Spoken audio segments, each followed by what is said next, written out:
Salut à tous, aujourd'hui on va parler de Life, Origine Inconnue que je suis allé voir avec Anna. Bonjour. Et donc réalisé par Daniel Espinosa. Au casting, on retrouve Jake Gyllenhaal, Ryan Reynolds et Rebecca Ferguson. Donc le film est un film de science-fiction et d'horreur qui s'inspire fortement de Alien et de Gravity et qui nous raconte donc de manière réaliste un premier contact entre les humains et une forme de vie martienne. Le tout à bord de la Station Spatiale Internationale. Donc pour commencer, qu'est-ce que tu en as pensé toi ? Ce que j'en ai pensé, c'est que y avait pas mal de tensions. Il y avait certains moments qui étaient vachement prévisibles, mais ça restait vraiment efficace quand même. Ouais. Donc ensuite, c'est pas un mauvais film, bon c'est pas non plus Le film un de la chef-d'œuvre, décennie. mais voilà, ça reste quelque chose d'efficace et de plausible, c'est le mot qui définirait le plus le film. Vraiment, c'est réaliste, même jusque dans la manière de filmer, ça reste réaliste. Donc c'est une caméra comme on peut voir dans Gravity, sauf que le gros point fort du film, c'est de ne pas utiliser beaucoup d'effets spéciaux. Tous les décors sont construits, il y a peu de motion capture.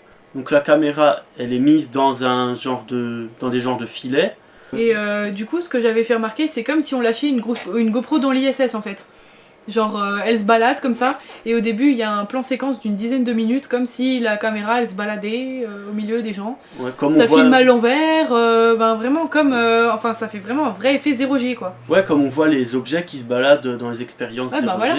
Et pour ce qui est des acteurs, eux, ils ont des baudriers qui ont ensuite été effacés en post-prod. Et ils ont été entraînés 2 heures par jour pendant quelques mois avant le tournage, c'est ce qu'on avait lu. Et donc, le film est en huis clos. Donc, ensuite, niveau de la lumière, c'était très réaliste, c'était par moments assez joli d'ailleurs. Surtout vers la fin, quand les deux personnages, sans le moindre spoil, se retrouvent dans une partie du vaisseau, il y a juste un tout petit filet de lumière. Il y a aussi, évidemment, ouais, quand ils ont les chandelles à oxygène qui émettent des très belles lumières. Même quand le machin il est autour de la chandelle à oxygène, et que tu vois l'intérieur et tout, franchement c'est super classe. Donc ensuite le machin, c'était une créature extraterrestre dégueulasse, oui, qu'on voit dès le début et qui est assez bien faite. Et en fait là pour ça ils se sont inspirés, il me semble, de formes de vie monocellulaires ou ensuite des espèces aquatiques. Genre concombre de mer, un truc comme ça. Non, plus des espèces aquatiques vraiment anciennes et assez simples. Ouais, je vois, mais vraiment, genre ça me fait vraiment penser à l'aspect du concombre de mer, tu vois, c'est dégueulasse. Ensuite, niveau musique, au bout d'un moment, ça fait un petit peu penser à du Inception, enfin même beaucoup.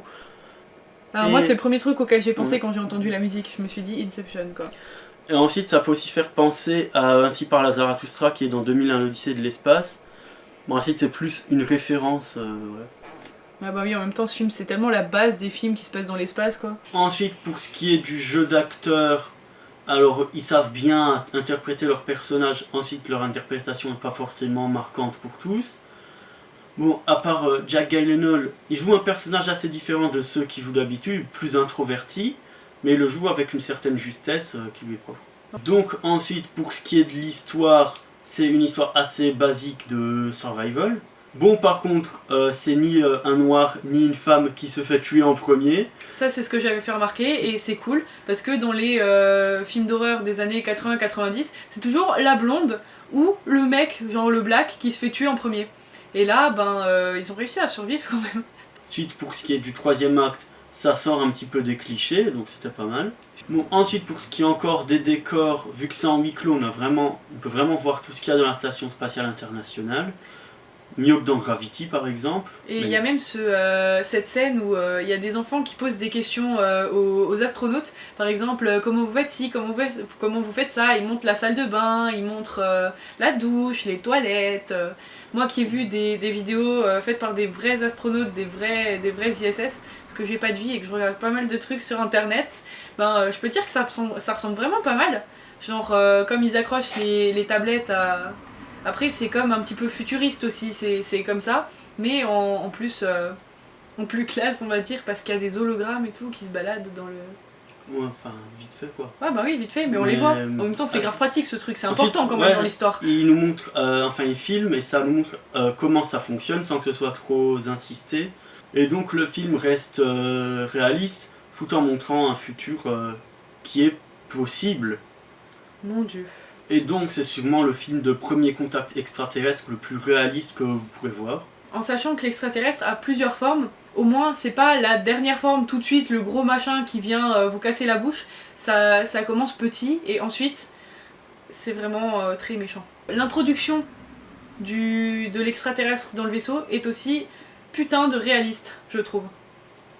Ouais, bon, ça arrive assez vite, genre d'un coup ils analysent les roches et 30 secondes plus tard ils ont direct trouvé la cellule. En même temps, ils allaient pas faire un film de 8 heures, hein. Ouais. C'est pas Kubrick qui a fait le film non plus. Alors pour conclure, c'était plutôt un bon divertissement sans être un chef-d'œuvre. Et c'est un film de science-fiction réaliste. À ça, j'aimerais ajouter que montrez ce film à vos enfants si vous ne voulez pas leur payer des études d'astronautes.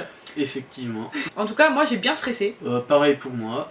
En tout cas, si vous avez vu le film, vous pouvez nous laisser votre avis en commentaire. Vous pouvez vous abonner à la chaîne et partager la vidéo. Et nous, on vous dit à plus.